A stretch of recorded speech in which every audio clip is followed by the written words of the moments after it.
தேவஜனமே, இயேசுவின் நாமத்தில் உங்களை வாழ்த்துகிறேன். 29வது நாள் தியானத்துக்கு உங்களை நான் வரவேற்கின்றேன். இன்றைக்கு யோவான் 15வது அதிகாரம் 18வது வசனத்திலிருந்து 16வது அதிகாரம் 4வது வசனம் வரை ஜெபிப்போம்.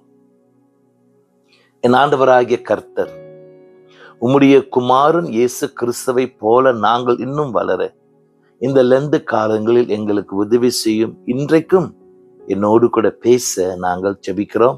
இயேசுவின் நாமத்தில் ஜெபிக்கிறோம் தகப்பனே, ஆமென். இந்த பாகத்தை ஏறக்குறைய 2000 ஆண்டுகளுக்கு முந்தி இயேசு சொன்னார். யோவான் சுவிசேஷகன் எழுதுகிறார். ஆயினும் இதை வாசித்து பார்த்தால் இன்றைக்கு உலக ரீதியில நடக்கின்ற காரியங்களுக்கு ஒப்பா இருக்கிறத நான் பார்க்கிறோம். இது ஒரு ஆச்சரியமான ஒரு காரியம். அதனால் இன்றைய உள்ள தியானத்துல இந்த பாகத்தை கொஞ்சம் கவனமாக வாசியுங்கள். ஏன்னா நமக்கு இன்று நாம் சில காரியங்களை இன்னும் ஆழமாய் அறிந்து கொள்ளலாம். இயேசு கிறிஸ்து பல காரியங்களை பேசுகிறார். அதை நாம் ஒன்றாக எடுத்து ஒன்றுக்கும் என்ன அர்த்தம் என்பதையும் நாம் விளக்கத்தில் கொண்டு வருவோம். நம்பர் 1, இயேசு சொல்லும் காரியம், உலகம் உன்னை வெறுக்கும், ஏன்னா என்னை முதலில் வெறுத்தது. அர்த்தம் என்ன? தேவஜனமே, இது ஒரு ஆச்சரியத்துக்குரிய காரியம் அல்ல. இயேசு கிறிஸ்துவின் அழைப்பு ஒரு சுகமம் நிறைந்த, ஒரு சௌந்தரியம் நிறைந்த, ஒரு பயங்கரமான பணம் நிறைந்த ஒரு வாழ்க்கை அல்ல. இயேசு கிறிஸ்து நம்மை அழைத்தது மரணத்துக்கு, சாவறதுக்கு, நம்முடைய குணாதிசத்துக்கு சாவணும், நம்முடைய சிந்தைக்கு சாவணும், நம்முடைய கனவுகளுக்கு நாம் சாவணும், நம்முடைய தாழ்ந்த மனப்பான்மைக்கு நாம் சாக வேண்டும். கர்த்தருடைய பரிசுத்த நாமத்துக்கு ஸ்தோத்திரம். இது சத்தியம். இதை அறிந்து கொண்டால் நீ ஒரு பயங்கரமான ஒரு மனிதன். இயேசு கிறிஸ்து பேசுகிறார், நீ உலகத்தில் இருக்கிறாய், ஆனால் உலகத்துக்கு நீ சொந்தம் அல்ல. நான் உன்னை உலகத்தில் விட்டு தெரிந்து கொண்டேன். அர்த்தம் என்ன?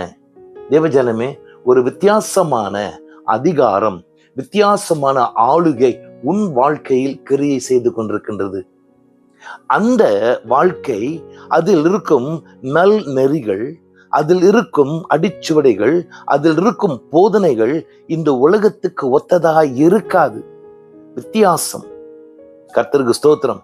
உலகத்தில் இருந்தாலும் நான் உலகத்தான் அல்ல. Praise God. 3வது, இயேசு என்ன சொல்றார் தெரியுமா? இந்த உலகம் என் மேல் நீ விசுவாசம் வைத்ததுனால உன்னை வெறுக்கும். அர்த்தம் என்ன? இயேசு கிறிஸ்து கொண்டு வந்த விசுவாசம் உலகத்தோடு கூட ஒப்புரவாதம் செய்கின்ற விசுவாசம் அல்ல. உலகத்துக்கு ஒரு பயங்கர சவால் கொடுக்கும் ஒரு வித்தியாசம். அதை நாம் அறிந்து கொள்ள வேண்டும். Praise God. 4வது, இயேசு பேசுகிறார், அதிகாரிகள் உன்னை சிட்சிப்பார்கள், கஷ்டம் கொடுப்பார்கள்.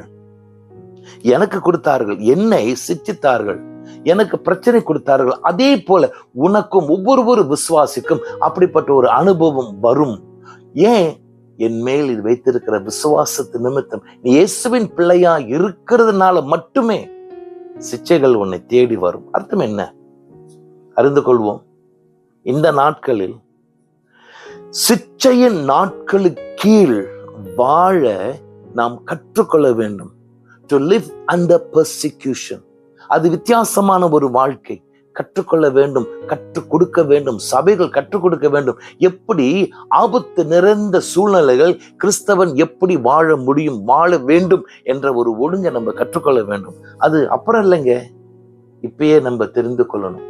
இயேசு கிறிஸ்து தொடர்ந்து பேசுகிறார். 5, உலகத்தோடு கூட நான் பேசிவிட்டேன், அதனால யாருக்கும் எனக்கு தெரியாது சொல்லவே சாக்கு போக்கு சொல்ல முடியாது. அர்த்தம் என்ன? இயேசு கிறிஸ்து அந்த நாட்கள்ல இன்றைக்கு நாம் தெரிந்து போல இஸ்ரவேல், பாலஸ்டைன் அந்த பகுதியில மட்டும்தான் தன்னுடைய ஊழியத்தை செய்தார். ஆனாலும் இயேசு கிறிஸ்து கொண்டு வந்த அந்த விசுவாசம் அது உயிராய் இருக்கிறதுனால உலக ரீதியில் எல்லாருக்கும் தெரிந்த ஒரு விசுவாசம். எனக்கு தெரியல, அதனால எனக்கு ஒரு சாக்கு போக்கு உண்டு என்று சொல்ல இடமே இல்லை. இயேசு கிறிஸ்து பேசுகிறார். 6வது, நான் அற்புதம் செய்தேன், அந்த அற்புதம் எல்லாரும் பார்க்கத்தக்க இருந்தது. ஆயினும் என்னையும் பிதாவையும் வெறுத்தார்கள். பிசாசானவனுக்கு இந்த பக்குவம் உண்டு. என்ன தெரியுங்களா?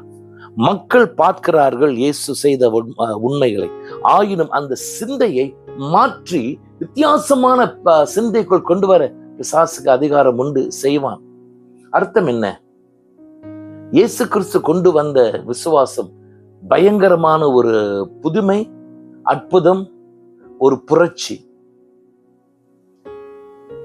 இயேசு கிறிஸ்து மிகவும் ஆழமான ஒரு பக்குவத்தில் இருந்தார். என்ன? பிதாவுக்கும் மனிதனுக்கும் இருந்த உறவை மறுபடியும் சீர்படுத்த வேண்டும் என்று. அதனால் அற்புதங்கள் செய்தார், பல காரியங்களை போதித்தார். ஆனா தெரிஞ்சுக்கோ, பிசாசானவன் என்னுடைய விசுவாசத்தை கூட குலைக்க முடியும். எச்சரிக்கையாய் நாம் இருக்க கர்த்தர் கிருபை செய்வராக. இயேசு கிறிஸ்து பேசுகிறார். 7வது, யாரும் என்னை குறித்து சாட்சி கொடுக்காதபடி இருந்தாலும் சத்திய ஆவியானவர் எனக்கு சாட்சி கொடுப்பார். இது அர்த்தம் என்ன? பரிசுத்த ஆவியானவர் இயேசு கிறிஸ்துவை மேன்மைப்படுத்த, இயேசு கிறிஸ்துவை உயர்த்த மிகவும் சிறந்தவர், மிக சிறந்தவர். இந்த சத்திய ஆவி புதுமையான முறையில, புரட்சிகரமான முறையில, வித்தியாசமான முறையில இயேசு கிறிஸ்துவை எப்பொழுதும் உயர்த்தி கொண்டே இருப்பார். Praise God. எனக்கு என்னுடைய ஜெபம் என்ன தெரியுங்களா? அப்படி ஆவியானவர் இயேசுவை உயர்த்துகின்றதுக்கு என்னையும் ஒரு கருவியாய் உபயோகிக்க நாம் ஜெபித்துக் கொள்வோம். இயேசு கிறிஸ்து தொடர்ந்து பேசுகிறார். என்ன சொல்றார்? 8வது, யாரு சாட்சி கொடுக்காதபடி இருந்தாலும் ஒவ்வொரு விசுவாசி கூட இயேசு கிறிஸ்துவுக்கு சாட்சி கொடுக்க நாம் ஆயத்தப்பட்டு கொள்ள வேண்டும். ஏன்? இயேசுவை அறிந்திருக்கிறோம் இல்லைங்களா? சரி, அர்த்தம் என்ன? தேவஜனமே, ஒவ்வொரு விசுவாசியும் சாட்சி பகிர்ந்து கொள்கிறதுல நம்ம கற்றுக்கொள்ள வேண்டும். சில வேளைகளை கதை சொல்லுகிறோம், இல்ல, எங்கேயும் மிகவும் குறுகிய முறையில, மிகவும் கூர்மையான முறையில இயேசுவின் வாழ்க்கையில் என்ன செய்தார் என்று சொல்லுகிறது மட்டுமல்ல, இந்த இயேசுவை நீங்கள் ஏற்றுக்கொண்டால் உங்களுக்கும் இந்த அனுபவம் வர முடியும் என்ற ஒரு அழைப்பையும் நாம் கொடுக்க வேண்டும். இதை கற்றுக்கொள்ள வேண்டும். இயேசு பேசுகிறார். 9, ஒவ்வொரு விசுவாசி ஒரு பயங்கரமான வாழ்க்கையில் வாழும் காலங்கள் வரும். ஒவ்வொரு விசுவாசியும் இந்த சிந்தையில் வைத்துக் கொள்ள வேண்டும்.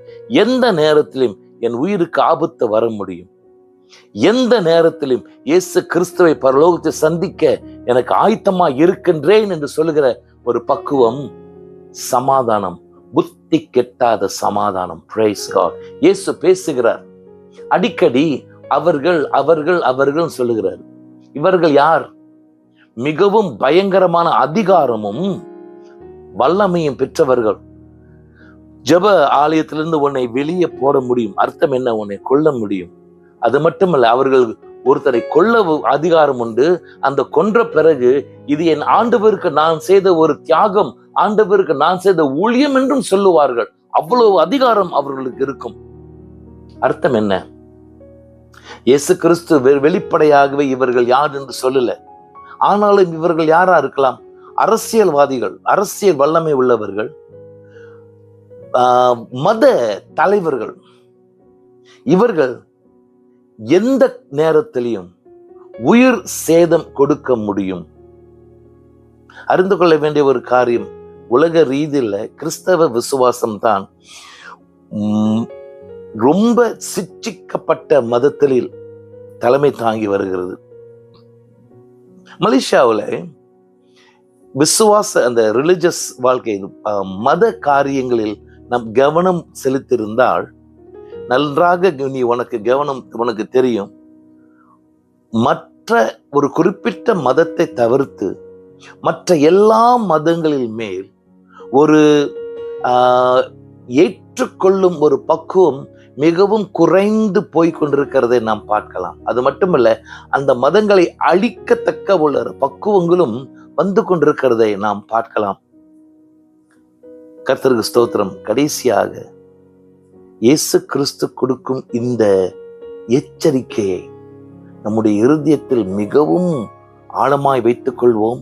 நம்முடைய ஜெபத்தில் மிகவும் பாரத்தோடு கூட ஜெபிப்போம்.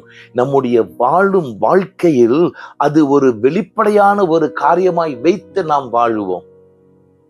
என் ஆண்டவராகிய கர்த்தர் எங்களுக்கு கொடுத்த வாழ்க்கை, எங்களுக்கு கொடுத்த சாட்சி, வரும் நாட்களில் இன்றைக்கு கூட மிக பயங்கரமான ஆபத்து காரியங்கள் ஆயினும் எனக்காக மரித்து உயிர்த்தெழுந்த இயேசு கிறிஸ்துவின் மேல் வைத்த விசுவாசம் எந்த வகையிலும் அழிந்து போகாதபடி இருக்கு.